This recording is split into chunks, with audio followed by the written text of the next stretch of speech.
एक शादीशुदा लड़की अपनी माँ के पास आई और बोली, अब मैं अपने पति को 1 मिनट बर्दाश्त नहीं कर सकती। मेरा दिल तो करता है कि उसे मैं मार दूं, लेकिन कानून का सोचकर रुक जाती हूँ। माँ बड़े आराम से कहती है, अरे कोई बड़ा मसला नहीं है, मैं तुम्हें एक जहर देती हूँ, ये जहर धीरे धीरे उसकी बॉडी में काम करेगा। थोड़ा थोड़ा जहर उसके खाने में मिलाकर उसे देती रहना। बस इतना ध्यान रखना कि खाना बहुत स्वादिष्ट होना चाहिए ताकि जहर होने का अंदाजा ही ना हो। माँ आगे कहती है, लेकिन एक दिक्कत है, तुम्हारे घर में रोज लड़ाई झगड़ा होता है।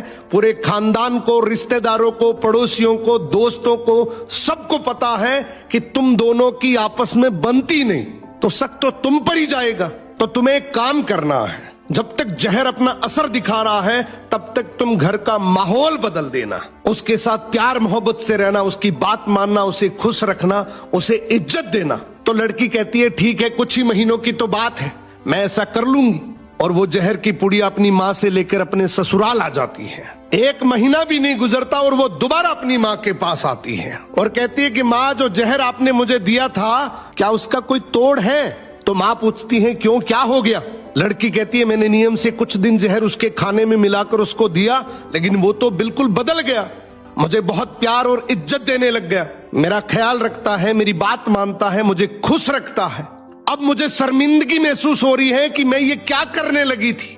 अब लेकिन मैं कुछ दिन तो जहर उसको दे चुकी हूँ, अब क्या करूं, अब क्या होगा? माँ मुस्कुराकर कहती है, बेटा कुछ नहीं होगा। लड़की को बड़ा आश्चर्य होता है। वो पूछती है, क्यों, ऐसा क्यों कह रही हो? लड़की की माँ कहती है, क्योंकि उस पुड़िया में जहर था ही नहीं, उसमें तो हाजमे का चूर्ण था।